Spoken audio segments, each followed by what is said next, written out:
Olá, galera. Vamos aqui para uma aula de revisão sobre gases e sobre a parte da termodinâmica, né, que é o trabalho de um gás, né? Essa parte basicamente o primeiro tópico da termodinâmica. Então vamos lá, vamos fazer um resumozinho aqui sobre os gases. Então os gases é um dos estados da matéria, né? Eles também são considerados fluidos, né? Por quê? Porque eles escoam, né? Eles se movimentam facilmente. E para definir o estado de um gás, normalmente a gente tem que conhecer três grandezas físicas que são chamadas variáveis de estado de um gás, que é a temperatura, pressão e volume, ok? Então, para definir o estado de um gás, nós temos que expressar, né, que conhecer essas três variáveis. Pressão, nós vamos representar pela letra T maiúscula, pressão, letra P, e volume pela letra V. Tá? Os gases eles foram muito importantes na termodinâmica, né? E principalmente na Revolução Industrial, né? Porque esses gases eles podem sofrer transformações, né, e causar uns efeitos, né, que são interessantes, algumas aplicações práticas. Tá? Então nós vamos falar um pouquinho dessas transformações, que elas usaram a seguinte metodologia. Como são três, né, os cientistas fizeram o seguinte: vamos fazer o seguinte, vamos deixar uma dessas variáveis constante, o valor dela não muda, então vamos modificar só as outras duas para ver o que acontece. Tá? Então, a primeira, que é a transformação isotérmica, qual foi a variável constante? A temperatura, e eles fizeram alterações, né, na pressão e verificavam o que acontecia no volume. Tá? E detalhe, nessas transformações aqui, eles não mexeram na quantidade de gás, ou seja, a massa do gás permanecia constante. Essa transformação isotérmica foi estudada por Boyle e Mariotti, e assim nas experiências práticas eles constataram, né, que a pressão era inversamente proporcional ao volume do gás. Tá? Então quando eles mantiveram a temperatura constante, aí quando a pressão aumentava, o que ele observava? O volume diminuía. Quando a pressão diminuía, acontecia o contrário, o volume aumentava, ou seja, são inversamente proporcionais. E matematicamente, quando o gás ele sai do estado 1 para o estado 2, vale essas relações. P1 vezes V1 é igual a P2 vezes V2. Observe que aqui não tem temperatura, tá ok? Já na transformação isobárica, como é que se comportam, né, as variáveis de estado? Nós temos uma constante, que é a pressão, e o que vai mudar os valores? A temperatura e o volume. Então eu vou sofrer mudança. Novamente, essas transformações aqui, essa transformação isobárica, também não foi modificada a quantidade de gás, foi a massa constante. Foi estudado por Charles e Gay-Lussac, e eles constataram que quando se mantém a pressão constante, o volume ele é diretamente proporcional à temperatura absoluta do gás, ou seja, se tiver um aumento no volume, vai ter também um aumento na temperatura. Se tiver uma diminuição no volume, vai ser uma diminuição na temperatura.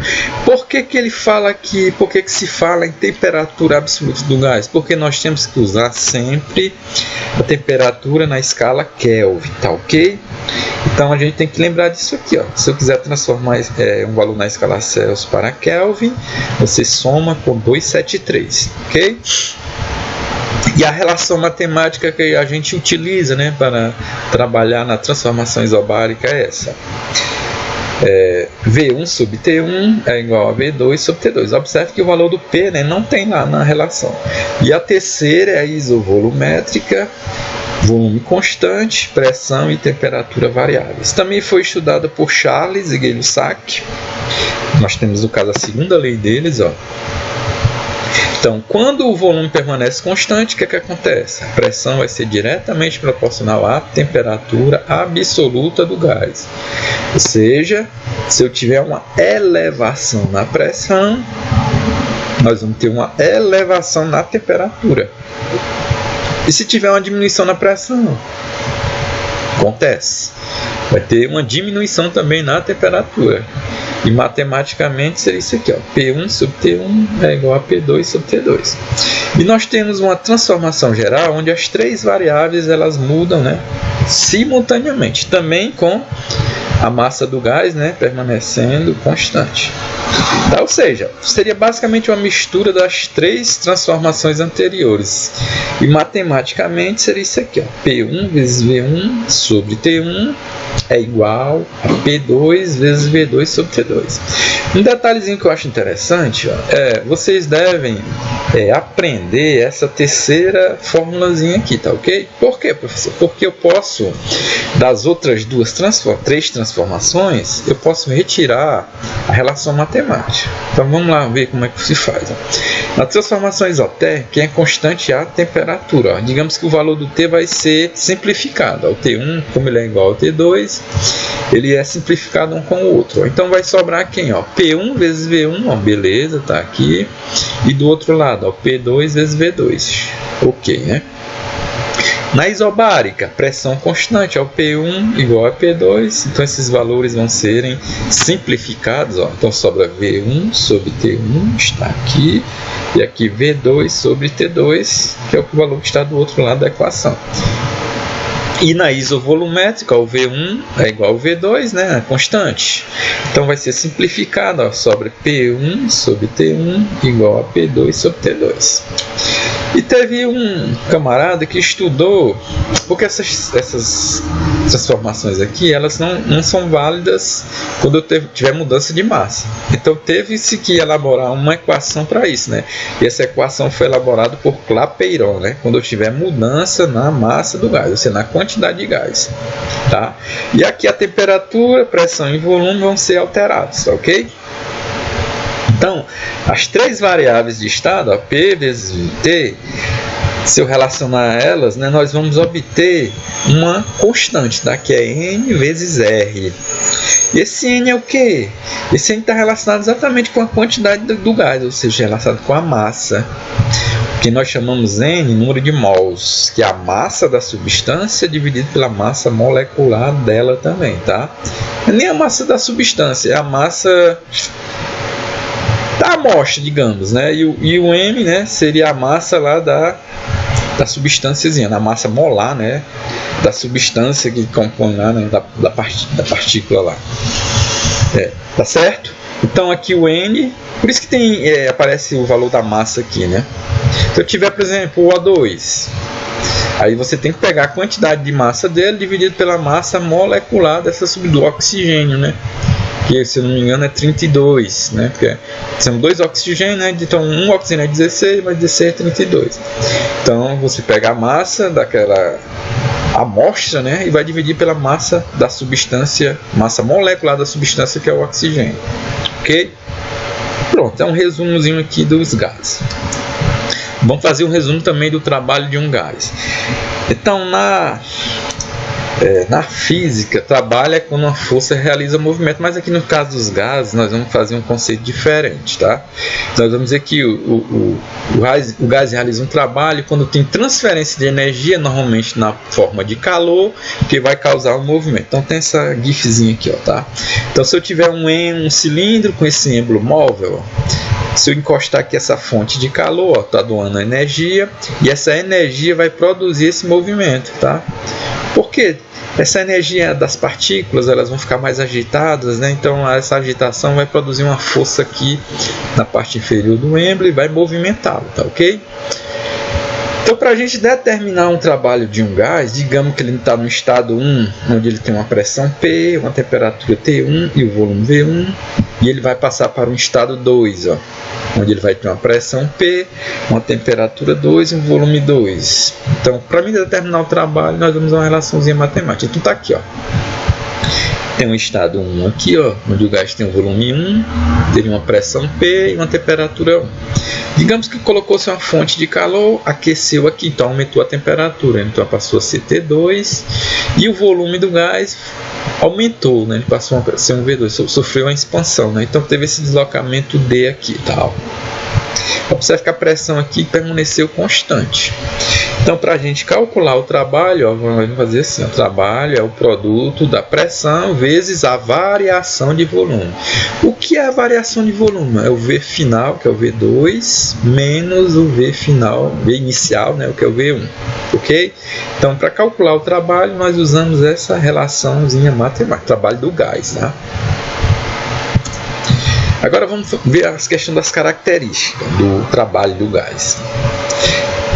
Numa expansão, o que acontece? Quando o gás estiver aumentando o seu volume, né? Então o volume final ele é maior do que o volume inicial. Então aqui teve uma fonte de calor, então tinha um gás nessa situação, né? Tinha um volume 1, né? Então colocou nele uma fonte de calor, aqueceu aqui, né? Então esse gás se expandiu, né? Ele aumentou o volume. O V2 é maior do que o V1. Então se a gente for calcular o ΔV, que é o V2 menos o V1, então o V2, como ele é maior do que o V1, então o resultado vai ser positivo, vai ser maior do que zero. E aí o trabalho, ele vai ser o quê? Qual é o sinal do trabalho? A gente vai para a nossa formulazinha aqui, ó. A pressão é positiva sempre, tá? O ΔV, no caso aqui, é positivo. Então o joguinho de sinais, mais vezes mais dá mais, ó. Então o trabalho vai ser positivo. E nessa situação a gente costuma dizer é uma característica do trabalho. A gente vai dizer que o trabalho foi realizado pelo gás. Não foi o gás que empurrou o êmbolo, tá? Então foi o gás que realizou o trabalho, ou o sistema, né? Quando a gente tiver uma compressão, digamos que eu tenho aqui esse cilindro, né, com esse pistão, esse êmbolo móvel, aí ó, alguém pegou a mão lá e empurrou, né, esse êmbolo para baixo. Então realizou uma compressão, né, o gás diminuiu o volume. O V2, que é o volume final, é menor do que o V1. Aí se a gente subtrair, ó, o V2 do V1, como o V2 é menor do que o V1, então o resultado vai ser negativo, vai ser menor do que zero. E aqui, ó, vamos para a fórmula. P positivo e ΔV negativo. Então, mais vezes menos dá menos. Então, o trabalho é negativo. Então, aqui a gente vai notar, teve uma coisa externa, né, empurrando o êmbolo. Então, o trabalho foi realizado sobre o gás. Então, na compressão, o trabalho é realizado sobre o gás. Nós temos situações que a gente trabalha com gráficos, tá ok? Então, quando a gente tiver um gráfico, ó, pressão vezes volume, então para a gente calcular o trabalho, não usar essa fórmula. Vamos simplificar, galera. A gente vai usar o que, professor? Nós vamos trabalhar com a área. Então, o trabalho ali ele vai ser numericamente igual à área sobre o gráfico. A gente fala esse termo numericamente porque é o seguinte: área não tem valor negativo, tá? Você vai medir a área de uma determinada superfície, né? O resultado é sempre positivo. Mas aqui o trabalho é negativo e positivo. Aí, professor, como é que eu vou dizer o sinal? Aí a gente vai ter que ver por esse aqui. Se for o gás está numa expansão, aí vai ser positivo. Se está numa compressão, aí vai ser negativo. Normalmente tem uma setinha aqui, ó, indicando se o volume aumentou ou se o volume diminuiu, tá ok? Pronto. Então aqui vamos para a parte agora de exercício. Analise as seguintes afirmativas a respeito dos tipos de transformações ou mudança de estado de um gás. Em uma transformação isovolumétrica, o volume do gás permanece constante. Isovolumétrica, se a gente não lembrar, dá até para a gente dar uma olhadinha na palavra aqui, ó. Iso, é iso mais volumétrica. Esse termo iso, ele normalmente quer dizer igualdade, tá? Então, iso igualdade de volume, né? Volumétrica de volume. Então, igualdade de volume significa que o volume vai ser o mesmo, né? Ou seja, o volume vai ser constante, ó. Já em uma transformação isobárica, a pressão do gás permanece constante. Não dá para a gente analisar pelo termo, né? Mas pelo que nós já estudamos é verdadeiro, né? Na transformação isobárica, a pressão do gás não muda, só vai mudar quem? O volume e temperatura. E a terceira, na transformação isotérmica, a temperatura do gás permanece constante. Dá para ir pela palavrinha ali, ó, iso igual, térmica, temperatura. Então é verdadeiro, né? A temperatura vai ser sempre igual. E a 4, ó, na transformação geral, vão variar o volume, a pressão e a temperatura. Exatamente, né? Foi o que nós vimos anteriormente.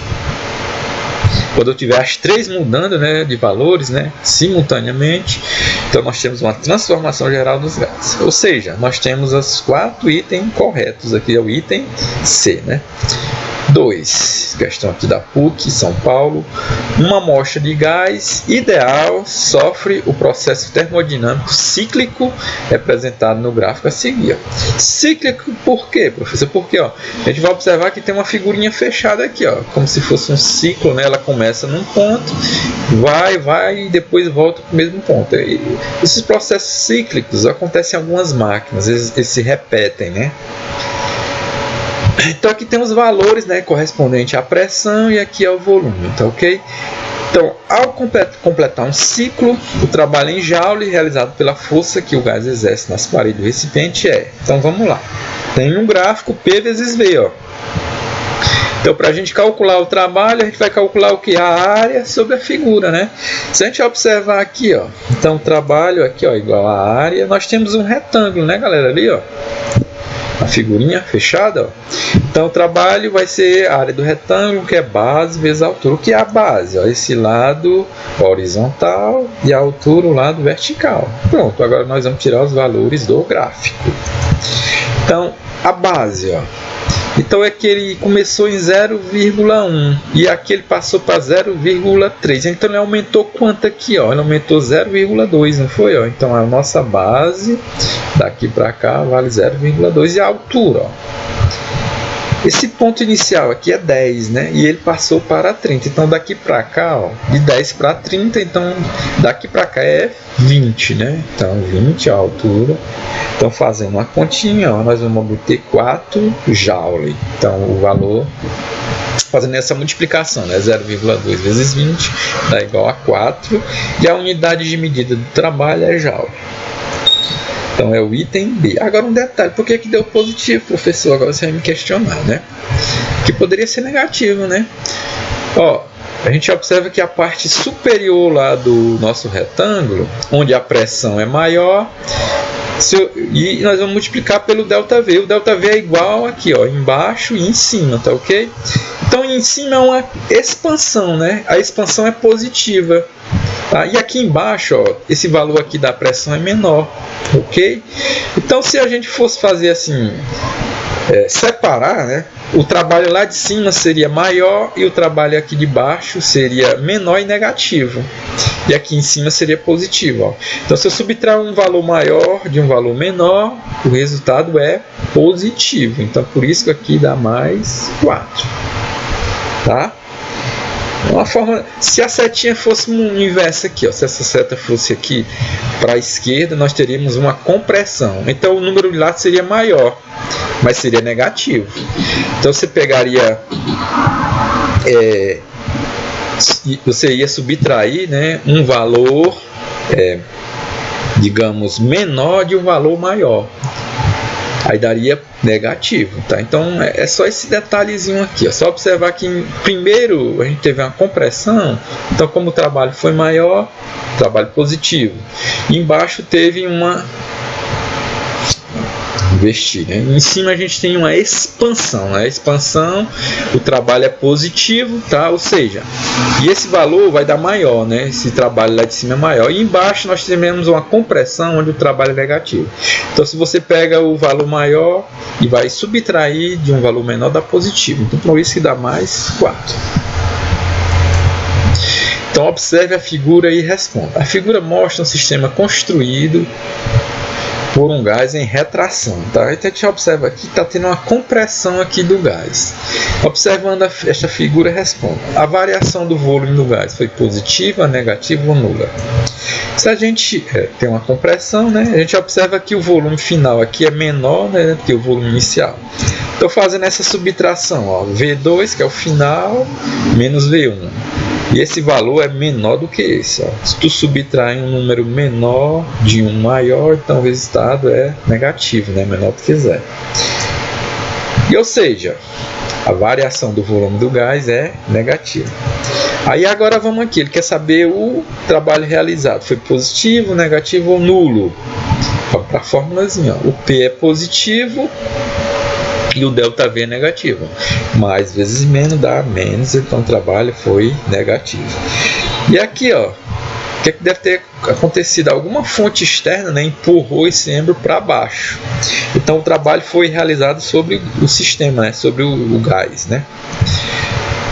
4. A figura mostra um sistema constituído por um gás em expansão, tá? Como mostra essa figura aqui, né? O volume do gás, a variação do volume do gás foi positiva, negativa ou nula, né? Então vamos lá, temos uma expansão. Na expansão, o volume final, esse volume aqui, é maior do que o inicial. Então, subtraindo, né, esse valor final do valor inicial, como ele é maior, então vai ser positivo, né? Então a variação de trabalho, de volume, né, a variação do volume do gás foi positiva. E o trabalho? Aí nós vamos naquele joguinho de sinais aqui na fórmula. O P é positivo e o ΔV é positivo. Positivo vezes positivo dá positivo. Nesse caso aqui, quem foi que realizou o trabalho? Foi o gás ou foi sobre ele? Então, aqui o gás é que empurrou, né, o êmbrio para cima. Então, o gás, né, o sistema realizou o trabalho. Então, o trabalho foi realizado pelo sistema ou pelo gás, né? 5. Sob pressão constante de 2 vezes 10 elevado a 5 Pascal, certa quantidade de gás se expande, né? Gás ideal se expande, passando do volume de 4 metros cúbicos para um volume de 7 metros cúbicos. Então, calcule o trabalho realizado pelo gás nessa transformação. Então, nós temos aqui os dados, né, para a gente organizar. Primeiro é o valor da pressão, que é constante, né, uma transformação isobárica, pressão de 2 vezes 10 a quinta Pascal. Aí esse gás ele vai sofrer uma expansão, né? A gente já pode dizer que o trabalho vai ser positivo, tá? Onde o volume era 1, era o volume 1, né, que era o volume inicial, era 4 metros cúbicos, e ele aumentou para 7 metros cúbicos, eu vou ver 2. Então, quanto é o valor do trabalho realizado, né, por esse gás? Fórmulazinha, ó, trabalho é P vezes ΔV, ou P que multiplica V2 menos V1. Vamos substituir agora. Trabalho vai ser igual ao valor da pressão, 2 vezes 10 a quinta, né, que está aqui, vezes, abre um parênteses, né, então vai ser o volume final, que é 7, menos o volume inicial, que é 4. Faz primeiro o que está no parênteses, né? Então 7 menos 4 dá 3 e a gente repete 2 vezes 10 a quinta. Aí fazendo a continha ali, ó, 2 vezes 3 dá 6, vezes 10 dá 5 joule, tá? Então esse é o nosso resultadozinho. Tá? Vamos deixar do jeito que tá, beleza? Poderia botar aqui número inteiro, né? Só era fazer assim, ó. Tem 6. Quantos tem 10 elevado a 5? Você acrescentaria 5 zeros, ou seja, seria 600 mil joule, né? Mas vamos deixar em notação científica mesmo, tá? Em um processo a pressão constante de 2 vezes 10 a 5 Newton por metro quadrado, ó, a gente já dá para concluir, ó, que aquela unidade Pascal ela representa, ó, Newton por metro quadrado, força em Newton e área em metro quadrado. Um gás aumenta seu volume de 8 vezes 10 a menos 6 metros cúbicos para 13 vezes 10 a menos 6 metros cúbicos. Então, calcule o trabalho realizado pelo gás. Então, como o volume aumenta, né, nós temos uma expansão e o trabalho vai ser positivo. Então, pressão 2 vezes 10 a 5, né, organizando aqui as informações. O volume 1, 8 vezes 10 a menos 6. E o volume 2, 13 vezes 10 a menos 6. E o valor aqui que a gente vai encontrar é o valor do trabalho. Por isso que eu coloquei interrogaçãozinha, né? Fórmula do trabalho. Trabalho P vezes ΔV ou P vezes V2 menos V1. Substituindo, ó. Nós vamos substituir aqui, né? Ó. Trabalho vai ser P, ó, 2 vezes 10 a quinta, vezes, agora vamos abrir o parênteses aqui, ó, volume 2, ó, 13 vezes 10 a menos 6, menos V1, que é 8 vezes 10 a menos 6. Ó, esses termos aqui que estão dentro do parênteses, todos os dois estão multiplicando 10 elevado a menos 6. Então vamos colocar esse termo em evidência, tá ok? Ó? Coloca o termo em evidência e ele vai multiplicar o 13 menos o 8. Tá? Acho que é só a gente relembrar propriedade da multiplicação, né? Esse termo que está multiplicando o que está entre parênteses, então ele vai multiplicar todos eles, tá? Então, ó, vamos fazer o contrário agora. Ó. 10 a menos 6 vezes 13, ó, seria 13 vezes 10 a menos 6. Ó. Aí jogo de sinais, ó, mais vezes menos dá menos. E aqui, ó, 10 a menos 6 vezes 8 seria 8 vezes 10 a menos 6. Então, eu fiz essa questão de colocar em evidência, né? É como se eu tivesse simplificado ali, né? Ok? Então, agora a gente faz a continha aqui, ó. Então, 13 menos 8 dá 5, né? E vai ficar multiplicando 10 a menos 6 e vai multiplicar o que estava fora, né? 2 vezes 10 a quinta. Aí a gente faz agora aqui, ó. 2 vezes 5 dá 10. Não, potências de 10 aqui, ó. Repete a base, que é o 10. Ó, então vai ficar 5 menos 6, que dá menos 1. Aí, ó, agora o que nós fazemos? Ó, tem 10 vezes 10 a menos 1. Repete a base, ó. Aí pega o expoente que está aqui no 10. Como não aparece nada, é o 1, né? Porque 10 elevado a 1 é 10. Ó. Então, 1 menos 1 é 0. Então, vai ficar 10 elevado a 0. Quanto é 10 elevado a 0, hein, pessoal? Vamos relembrar daquelas propriedades da potenciação. É 1, né? Não vamos pensar que é 0, tá? Então, 10 elevado a 0 é 1. Então, o trabalho realizado por esse gás foi de 1 joule. Vamos aqui para a sétima, né? Questão da Sesgran Rio, lá no Rio de Janeiro. Você brincou de encher com ar um balão de gás na beira da praia até um volume de 1 litro e o fechou.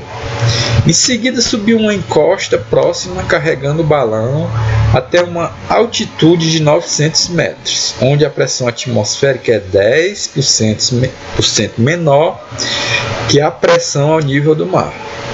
Considerando que a altura na praia e na encosta seja a mesma, o volume no balão após a subida será de quanto? Tá? Então, vamos aqui, né? Os dados. Ó. Ele diz lá que você encheu o balão até que o volume ficou em 1 litro. Ó, V1, 1 litro. Tá? A pressão 1, que no caso é a pressão lá embaixo, né? A pressão lá quando você está na praia. A pressão nesses locais, pessoal, é a pressão de 1 atm, tá? Qualquer local, pessoal, a nível do mar é 1 atm, sim, tá ok? Então, a nível do mar vale 1 atm. Aí ele subiu uma encosta, né? O que acontece? Toda vida que você sobe, vai subindo em determinadas altitudes, a pressão vai diminuindo.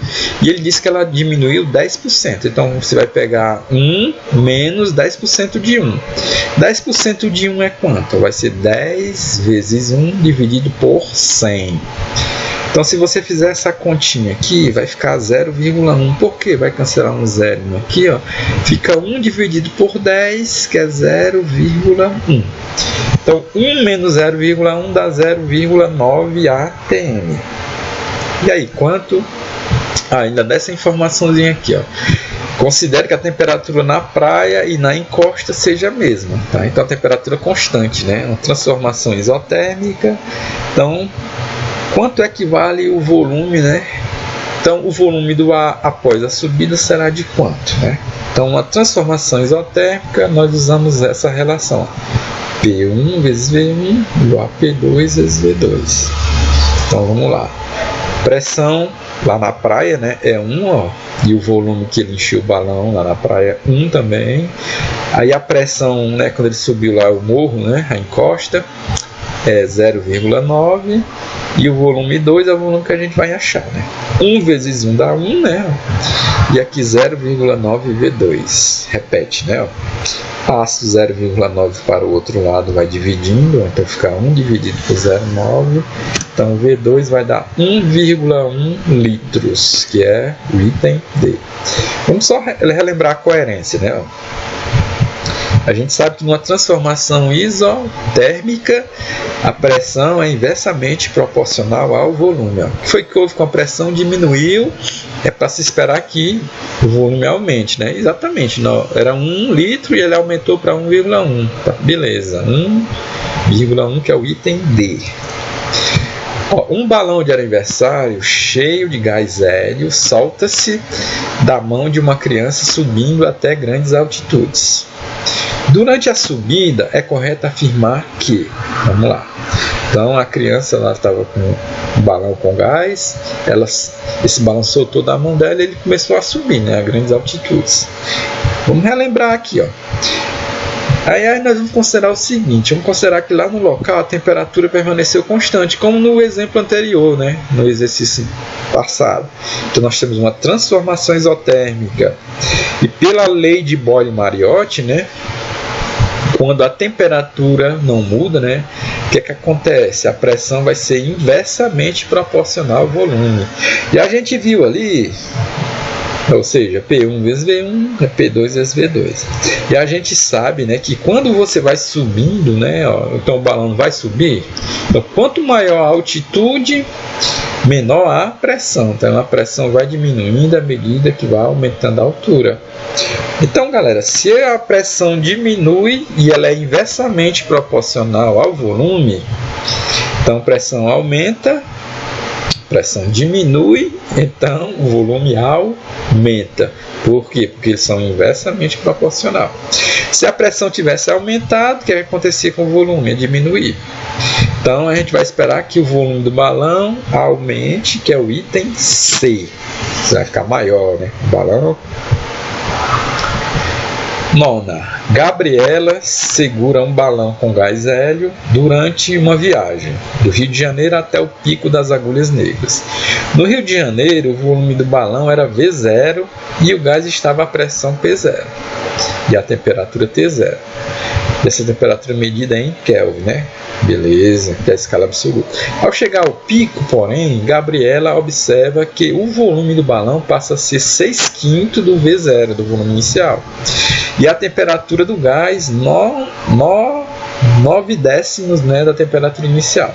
Com base nessas informações, é correto afirmar que o pico das agulhas negras, a pressão no gás, no interior do balão é... A gente já observa que tem as três variáveis aqui estão mudando os valores, né? Então é transformação geral. Então, nós vamos organizar aqui os dados, né? O primeiro é o volume 1. Professor, ele não deu valor, mas vamos trabalhar com valores genéricos, digamos, né? O V1 vale V0, o P1 vale P0 e o T1 T0. Aí foi que houve.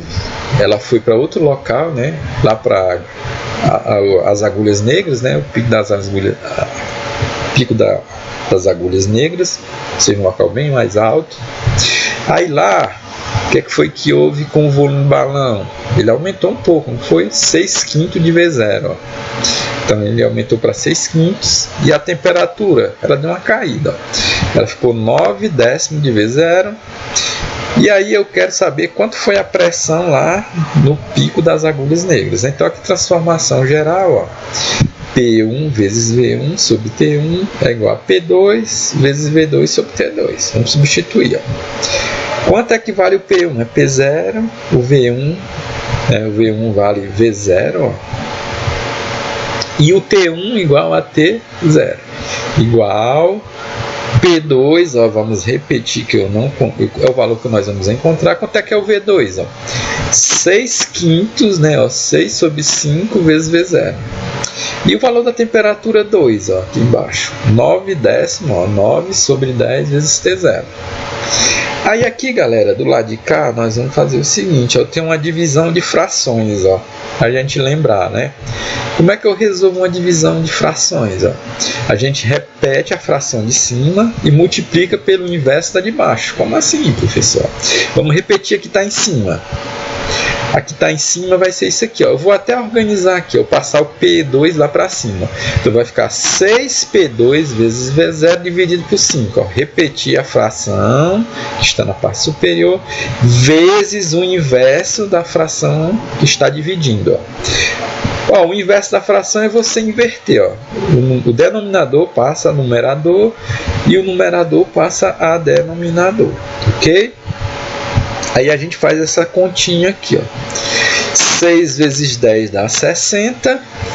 E aqui P2 vezes V0, a gente repete, né? E aqui embaixo, ó, 5 vezes 9 dá 45 vezes T0, né? E do lado esquerdo a gente repete tudo, beleza? Ó, vou só organizar aqui, né, para depois não confundir vocês. Eu vou trocar os lados dos valores. Ó. Esse 60P2 vezes V0 dividido por 45 vezes T0, eu vou passar para o lado esquerdo. E o P0 vezes V0 sobre T0, vou passar para o lado direito, tá ok? Então posso trocar assim tranquilamente, sem problema nenhum, que isso aí não vai afetar o resultado. Pronto, agora nós vamos isolar o P2, tá certo? Então, tudo que estiver dividindo, passa multiplicando. Ó. Então, 45T0 vai multiplicar aqui. Ó. Então, vai ficar 45 ó, P0 vezes V0, ó, continua, vezes o T0. Ó. Então, o resultado final ó, dessa multiplicação aqui, ó, desse valor, né, que ele não está passando multiplicando, então vai ser isso. Ó, 45P0 vezes V0 vezes T0. Ó, agora, 60... eu vou passar para o outro lado, ele passa dividindo. Vou passar também o V0, né? Então ele vai passar dividindo também. Ó. Por isso que fica 60 V0 vezes T0. Ok? Agora a gente observa umas coisinhas aqui. Ó. O V0 está em cima e está embaixo. Então dá para a gente cancelar ele aqui. Ó. Cancela o V0 com o V0. Ó. O T0 também está em cima e está embaixo, então ele vai cancelar, ok? Ou seja, pessoal, se a gente tivesse com números, eles se cancelariam do mesmo jeito, tá, ok? Então sobrou ali, ó, 45 vezes P0 sobre 60. Dá para a gente fazer simplificação. O 45 e o 60, pessoal, dá para a gente dividir todos os dois ao mesmo tempo por 15, não dá? 45 dividido por 15 dá 3. E 60 dividido por 15 dá 4. Ó. Então vai ficar 3 quartos de P0, que é o item B. 10. Questão da FGV, São Paulo. Na Coreia do Sul, a caça submarina é uma profissão feminina por tradição. As rainhas são mulheres peixe que ganham dinheiro mergulhando atrás de frutos do mar e crustáceos. O trabalho é realizado com equipamentos precários e que não impede a enorme resistência dessas senhoras que conseguem submergir por 2 minutos e descer até 20 metros abaixo da superfície. Tá? Então, foi tirado da revista Curiosa, 2003. Supondo que o ar contido nos pulmões de uma dessas mergulhadoras não sofresse variação significativa de temperatura, tá? E se comportasse como gás ideal, e levando em conta que a pressão exercida por uma coluna de água de 10 metros de altura equivale a aproximadamente 1 atm, a relação entre o volume de ar contido nos pulmões durante um desses mergulhos de 20 metros de profundidade e o volume que esse ar ocuparia ao nível do mar, se a estrutura óssea e muscular do tórax não oferecesse resistência, corresponderia aproximadamente a quanto? Então ele diz que a pressão na superfície da água é 1 atm, tá ok? E aqui, ó, vamos organizar aqui as informações. Ele diz uma coisa importante. Ó. A temperatura lá do ar nos pulmões não vai sofrer variação significativa de temperatura. Então nós temos uma transformação isotérmica, né? Então ele não deu volume, né? Ele não considera que o volume inicial lá, que era na superfície, era V, tá? E a pressão, né, era a pressão atmosférica, que é 1 atm, né, ó, na superfície da água, beleza? Então, quando ela mergulhou, o que foi que houve? A pressão vai aumentar, né? Porque quando você mergulha na água, né, como vai ter mais água sobre você, então tem mais peso, né, tem mais pressão. Então ele diz que a cada 10 metros aumenta 1 atm, né? Ó. Então como ela mergulhou 20, né, você vai pegar, em cima tinha 1, né, na superfície, e vai aumentar quanto? Aumenta 2, né, porque seria 20 metros, né, então para cada 10 seria 1, então 1 mais 1 dá 2, né, então aumenta 2, né, atm. Então a pressão lá embaixo vai ser 3, ó, que é 1 mais 2, que é 3 atm. E lá, qual seria o volume lá dos pulmões, né, que o ar, né, vai ocupar, tá? Então, transformação isotérmica, P1 vezes V1 igual a P2 vezes V2. Substituindo aqui agora, P1 vale 1, o V1 substitui por V, ó. O P2, 3, né? E o V2, vamos repetir aqui, tá ok? Organizando aqui, ó, vai ficar 3V2, né? Igual a 1 vezes V, tá? Eu esqueci de colocar. Mas aqui, então aqui, finalmente, eu para determinar o V2, ó, então vai ser 1 sobre 3V, né? Eu tinha esquecido de colocar o V aqui anteriormente, tá, galera? Ou seja, aqui era 1V, certo? Então, passa o 3 para o outro lado, ele vai dividindo, né? Então, vai ficar 1 sobre 3V. Tá? Então, o nosso resultadozinho, olha lá, se você dividir 1 por 3, dá 0,3. Então, a relação entre o volume final e o volume inicial é 0,3, é o item A. Ok? Ou seja, ele vai ser um volume menor, né? Porque tem um aumento de pressão. Vai ser 0,3. Por exemplo, se o volume fosse de 1 litro, quanto é que seria lá embaixo? Estava inalado, né? 1 litro. Seria 1 vezes 0,3, seria 0,3 litros, tá ok? 11. Antes de iniciar uma viagem, o motorista cuidadoso calibra os pneus do seu carro, que estão a temperatura ambiente de 27 graus Celsius, com uma pressão de 30 libras por polegada ao quadrado. Ou seja, que é uma outra unidade de pressão, tá? Essa normalmente é aquela unidade de medida que a gente calibra quando a gente vai nesses postos de gasolina, né? Não tem aquele compressorzinho lá que a gente calibra. Então lá a pressão é dada por essa unidade aqui, ó. Ao final da viagem, né, para determinar a temperatura dos pneus, o motorista mede a pressão dos mesmos e descobre que esta aumentou para 32 libras por polegada ao quadrado. Se o volume dos pneus permaneceu inalterado e se o gás no interior é ideal, então o motorista determinou a temperatura dos pneus como sendo pronto. Então aqui a gente vai ver o seguinte, o volume dos pneus permaneceu inalterado, né? É uma informação importante. Então vamos organizar primeiro aqui as outras. A temperatura 1, né, era 27 graus Celsius, mas lembrando que tem que transformar em Kelvin. Então 27 mais 273 dá 300. E a pressão, né, inicial era 30 libras por polegada ao quadrado. E finalmente lá ele queria determinar a temperatura do que o pneu estava, né? Mas ele não tinha um termômetro, sei lá, né? E aí, como é que eu vou determinar? Então ele recorreu à física, né? E a pressão que ele mediu, né, deu 32 libras por polegada ao quadrado, tá? E a gente viu ali, essa informação foi importante, o volume do pneu permaneceu inalterado.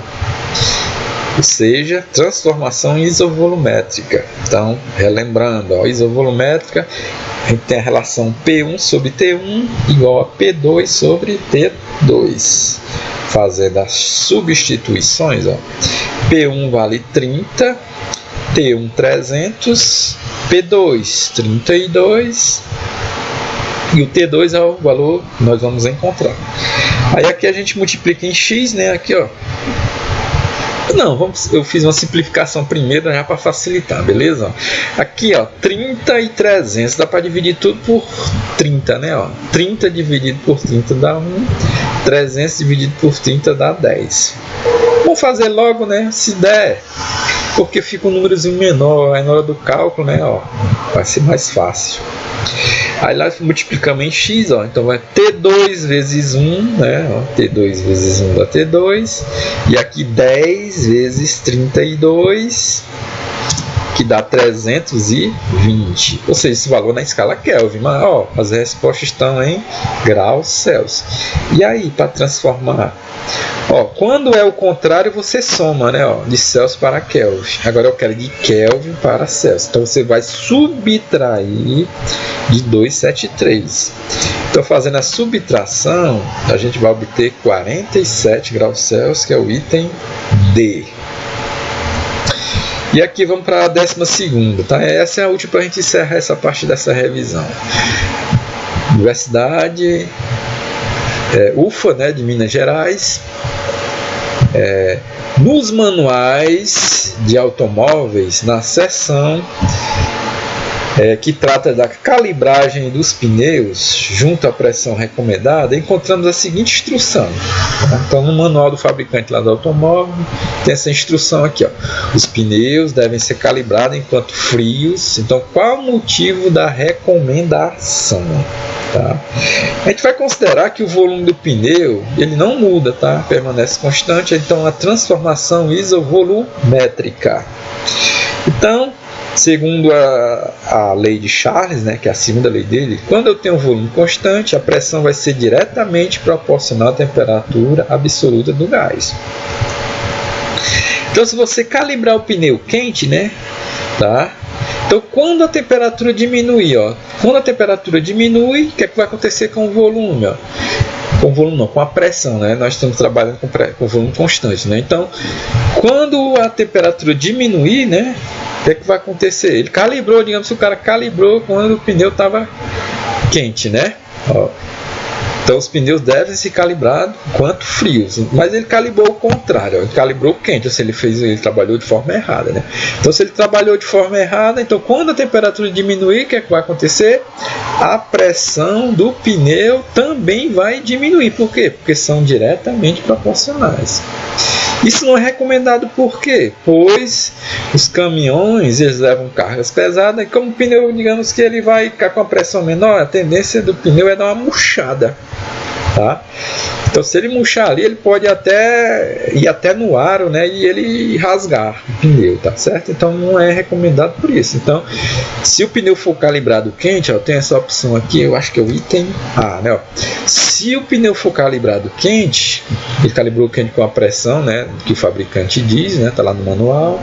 Então se ao resfriar a pressão vai cair a valores mais abaixo que o recomendado, né, que é exatamente isso, né? E isso que não se quer. Porque pode acontecer exatamente isso, né? O pneu rasgar, né? Porque como ele carrega muito peso, né? Tá a tendência vai empurrar para baixo, né? E a pressão lá de baixo é pequena. Que a gente viu que pressão não é força, ó. Ou seja, a força lá embaixo está pequena. Então o pneu, ó, a tendência é dele dar uma murchadazinha, né? E no caso pode rasgar, né? Aí, acidente, né? Então, o item correto é o item A. Ok, pessoal? Encerra aqui a nossa revisão. Importante também que vocês tentem fazer mais questões, né? Que depois a gente vai fazer a nossa provinha, né? Ok? Um abraço a todos.